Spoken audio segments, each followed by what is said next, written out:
ప్రభువు నామమునకు మహిమ కలుగునగాక.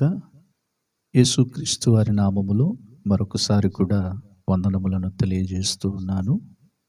ప్రభువునందు ప్రియ దేవుని బిడ్డలారా, మనము కొండలను గురించి పరిశుద్ధ లేఖనాలలో మనము ధ్యానిస్తూ ఉన్నాము గనక, మరి ఈ సమయంలో పరిశుద్ధ లేఖనములలో ఆదికాండము 12వ అధ్యాయము 8వ వచనము నుండి 9వ వచనం వరకు గమనించినట్లయితే, అక్కడ నుండి అతడు బయలుదేరి బేతేలునకును తూర్పుననున్న కొండకు చేరి, పడమటనున్న బేతేలునకును తూర్పుననున్న హాయేకిని మధ్యను గుడారం వేసి, అక్కడ యెహోవాకు బలిపీఠము కట్టి యెహోవా నామమున ప్రార్థన చేసెను. అబ్రాము ఇంకా ప్రయాణము చేయుచు దక్షిణ దిక్కుకు వెళ్ళెను అని చెప్పి చదవగా మనం విన్నాము గనక, ప్రాముఖ్యముగా పర్వతములను గురించి మనము ధ్యానిస్తున్నాము. దానిలో రెండవ పర్వతమైన మోరియా పర్వతమును గురించి మనము ముందుగా గమనించినట్లుగానే, అబ్రహాము ఈ మోరియా పర్వతం మీద బలి చెల్లించడానికి వెళుతున్న తన కుమారుని తీసుకుని ఆ పర్వతమునకు వెళుతూ ఉన్నాడు. మరి దానికంటే ముందుగా అబ్రహాము యొక్క జీవితములో ప్రాముఖ్యమైన కొన్ని అంశములను గురించి నేను మీకు తెలియజేస్తూ ఉన్నాను. దానిలో అబ్రహాము కట్టిన 5 బలిపీఠములను గురించి మనము ధ్యానిస్తూ ఉన్నాం. ప్రియులారా, అబ్రహాము కట్టిన మొదటి బలిపీఠం ఏమిటంటే, మోరే అను ప్రాంతములో బలిపీఠము కట్టాడు. మోరే అను మాటకు బోధించెడువాడు అని మనము గమనించాము. మరి మన బోధకుడు ప్రభు అయిన యేసుక్రీస్తు వారు, మనము ఆయనను చూస్తూ ఈ ప్రయాణములో కొనసాగించాలి.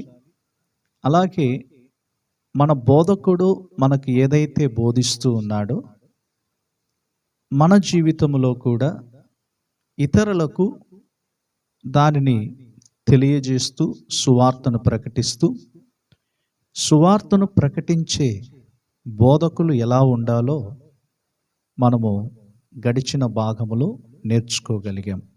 వారిలో ఉండవలసిన క్వాలిటీస్ ఏంటంటే, తగ్గింపు, తనకు తాను బోధించుకునేవాడుగాను, తన శరీరమును లోబర్చుకునేవాడుగాను, వ్యత్యాసము లేకుండా, అంటే జాతి వ్యత్యాసము, కుల వ్యత్యాసము లేకుండా బోధించేవారుగా ఉండాలని వాక్యములో మనము గమనించగలిగాం. మరి ఈ సమయంలో ముందుగా మనము చదువుకున్న వాక్య భాగంలో గమనించినట్లుగానే, అబ్రహాము 2వ బలిపీఠము కట్టాడు.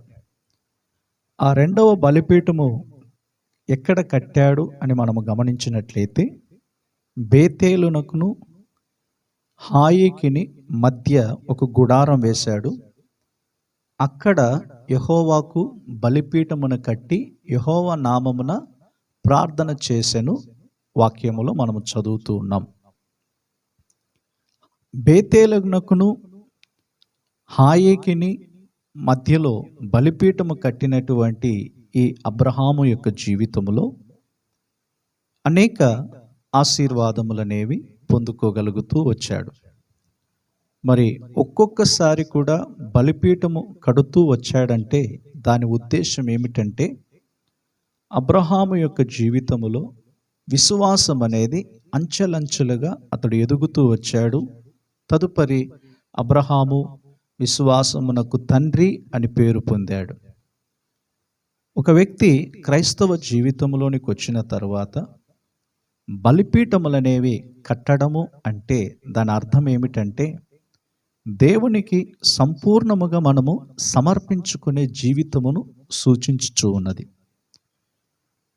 ఒక వ్యక్తి మారు మనసు పొందాడు అనుకునండి, రక్షింపబడ్డాడు, నీటి బాప్తిస్మమునకు లోబడ్డాడు.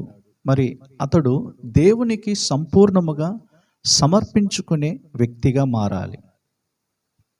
ఇక్కడ బేతేలునకును హాయికిని మధ్యలో బలిపీఠము కట్టాడు.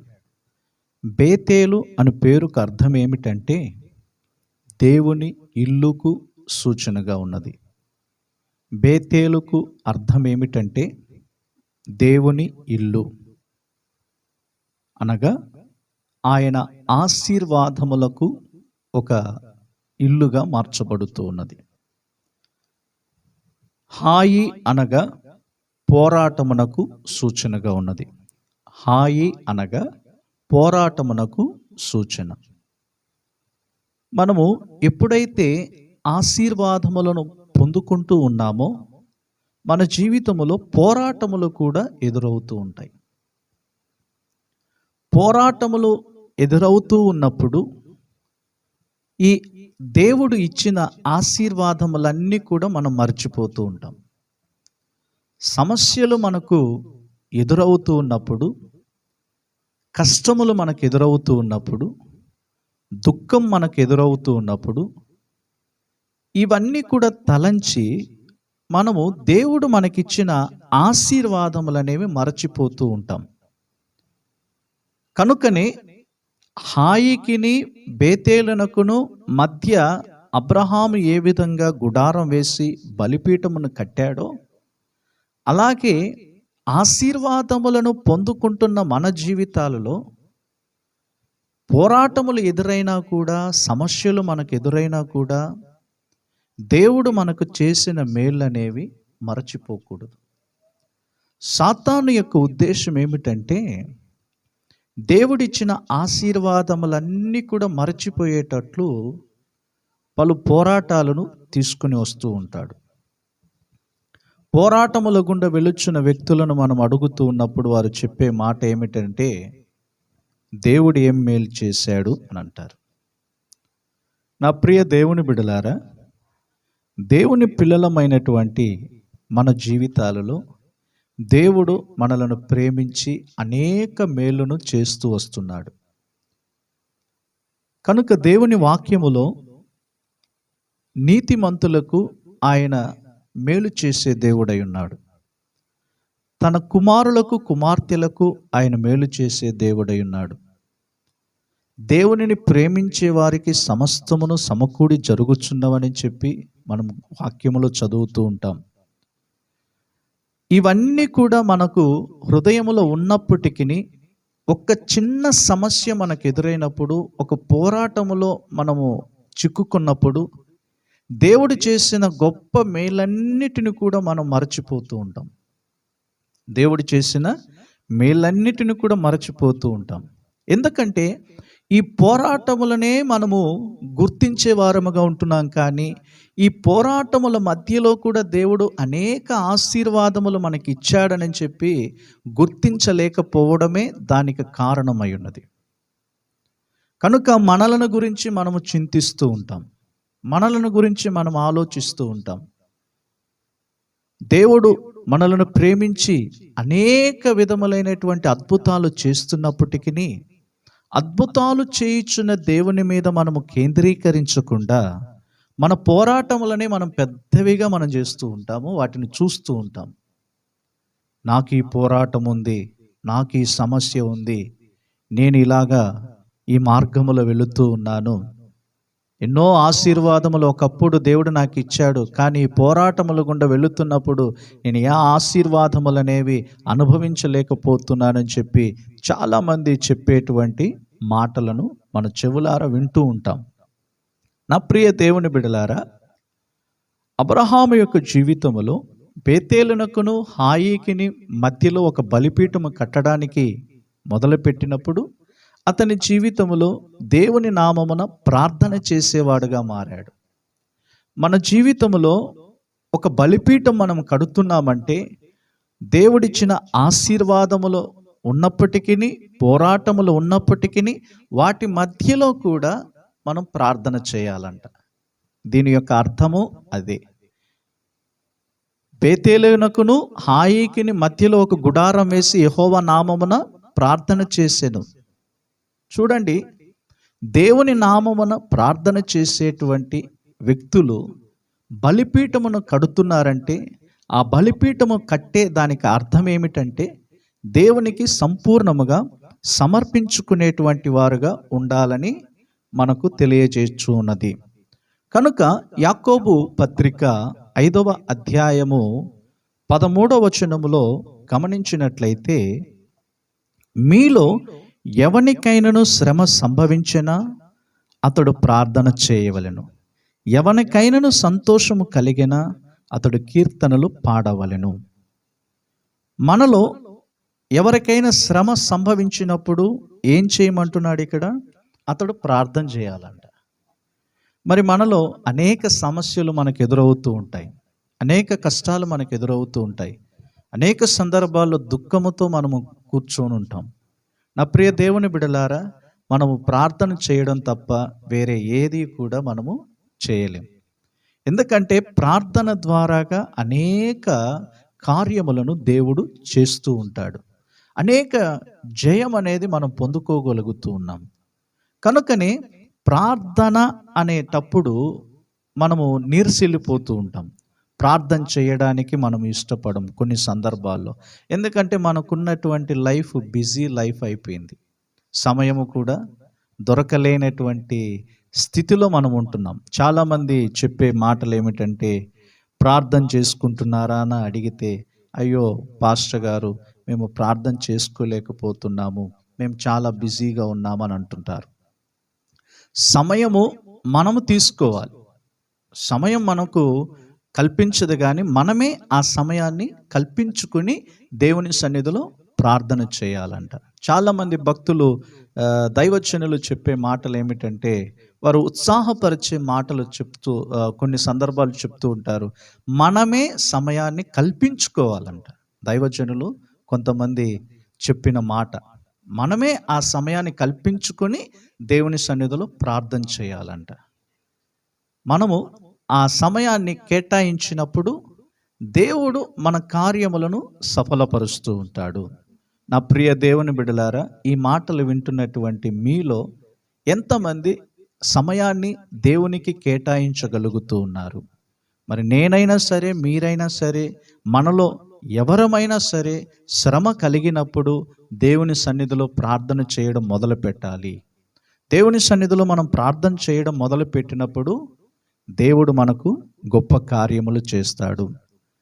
మనము దేవుడు ఆయన సన్నిధిలో మనం మోకరించి ప్రార్థన చేస్తున్నప్పుడు దేవుడు మన పక్షమున లేచి శత్రువులను ఏం చేస్తాడంట? చెదరగొట్టుతాడు. శత్రువులందరూ కూడా చెదరిపోతారు. మనము దేవుని సన్నిధిలో ప్రార్థన చేయడం మొదలు పెట్టినప్పుడు శత్రువులు పొగవలే చెదరగొట్టబడుతారని చెప్పి దావీదు రాసిన కీర్తనలలో మనము చదువుతూ ఉన్నాము. కనుక ఎవనికైనా శ్రమ కలిగినప్పుడు వారు ప్రార్థన చేయాలంట. మనకు ఆశీర్వాదములు ఇచ్చు దేవుని యందు విశ్వాసం ఉంచుచూ ఉన్నాము. అదే సమయంలో ఈ ఆశీర్వాదములన్నీ కూడా మరచిపోవడానికి గల కారణం ఏమిటంటే, మనకు ఎదురయ్యే పోరాటములను, ఆ పోరాటములనే మన మనస్సులో పెద్దవిగా మనం చేసుకుంటూ ఉంటాం. కనుకనే ఈ రోజుల్లో చాలామంది ఒక క్రొత్త రకమైనటువంటి వ్యాధిని గురించి చెప్తూ ఉంటారు. అదేంటంటే స్ట్రెస్ అని అంటున్నారు. ఎందుకంటే ఒత్తిడి ఎక్కువ అవుతున్నందువలన అనేక రకములైనటువంటి వ్యాధులు అనేవి శరీరములో కలుగుతూ ఉన్నాయి. మరి నా ప్రియ దేవుని బిడ్డలారా, మనము ఒత్తిడి లేనటువంటి ఒక జీవితం చేయడానికి ఒకటే మార్గం ఏంటంటే ప్రార్థన. ఈ ప్రార్థన ద్వారాగానే మనం ఒత్తిడిలన్నిటిని కూడా అధిగమించుదుముగాక. కనుక నా ప్రియ దేవుని బిడ్డలారా, ఈ మాటలు వింటున్నటువంటి మీ జీవితాలలో ప్రార్థించడానికి ప్రారంభించండి.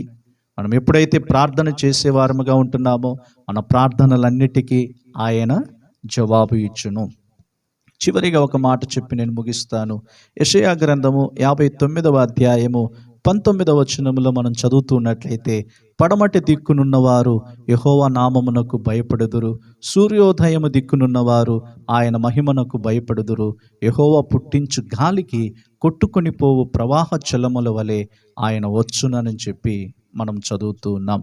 మనం దేవుని నామమునకు భయపడే వారముగాను, ఆయన మహిమనకు భయపడేటువంటి వారముగాను, మన ప్రభువు మన పక్షమున లేచి ఆయన శత్రువులను చెదరగొడతాడు. మనం ఎప్పుడైతే ప్రార్థన చేసేవారముగా ఉంటున్నామో, దేవునికి భయపడేవారముగా ఉంటున్నామో, దేవుని వాక్యమునకు మనము లోబడి మన జీవితాన్ని కొనసాగిస్తూ ఉన్నట్లయితే నిశ్చయముగా నీ పక్షమున నా పక్షమున దేవుడు జయమును అనుగ్రహించునుగాక. కనుక బేతేలునకును హాయికి మధ్యలో కట్టబడినటువంటి ఈ బలిపీఠం అనేది మనకు ఏమి చూపిస్తున్నదో దేవుని వాక్యములో నుండి మనము గమనించగలిగాము. బలిపీఠము అనగా దేవునికి సంపూర్ణముగా సమర్పించుకునే జీవితమునకు సూచన. మనం బలిపీఠం కడుతున్నామంటే దేవునికి సంపూర్ణముగా సమర్పించుకుని విశ్వాసమందు ముందుకు కొనసాగుటకు దేవుడు మనందరికీ సహాయం చేయనుగాక. మన యొక్క విశ్వాసము అంచెలంచెలుగా ఎదుగుతూ మనము అతి పరిశుద్ధమైన విశ్వాసములో మనము కట్టబడుటకు దేవుడు మనందరికీ సహాయం చేయనుగాక. ప్రేమ కలిగిన మా తండ్రి, మీకు స్తోత్రాలు చెల్లిస్తూ ఉన్నాము. బేతేలుకును హాయికి మధ్యలో కట్టబడిన ఈ బలిపీఠం అనేది దేవా ఆశీర్వాదములు ఉన్నప్పటికీ వాటి మధ్యలో పోరాటములు వచ్చుచూ ఉన్నప్పుడు ఈ ఆశీర్వాదములను ఇచ్చిన దేవుని మరచిపోతూ ఉన్నాము తండ్రి. మేము అలా మరచిపోకుండా పౌలు భక్తుడు చెప్పినట్లుగానే మంచి పోరాటం పోరాడితే నేను అన్నట్టుగా మా జీవితంలో ఎదురయ్యే పోరాటములన్నిటిలో కూడా మేము ఓడిపోకుండా దేవా ప్రతి ఒక్కరూ కూడా జయం పొందేటట్లు ప్రభువా మీరు కృపనివ్వండి, ప్రార్థించే కృపనివ్వండి, మెలకువ కలిగి ప్రార్థన చేసి మిమ్మల్ని ఎదుర్కొనే నాదా సహాయం మాకు అనుగ్రహించండి. మాకు మోకాళ్ళ ప్రార్థన జీవితాన్ని మరలా మీరు నూతనపరచండి. ఎవరైతే ప్రభువా మోకరించి ప్రార్థన చేసి ఒక కాలంలో జయం పొందారో మరలా తిరిగి ఆ మోకాళ్ళ ప్రార్థన జీవితం నూతనపరచుకోవడానికి సహాయం చేయమని సమస్తమును మీకు అప్పగిస్తూ యేసు నామములో ప్రార్థిస్తున్నాము తండ్రి. ఆమేన్. Praise the lord.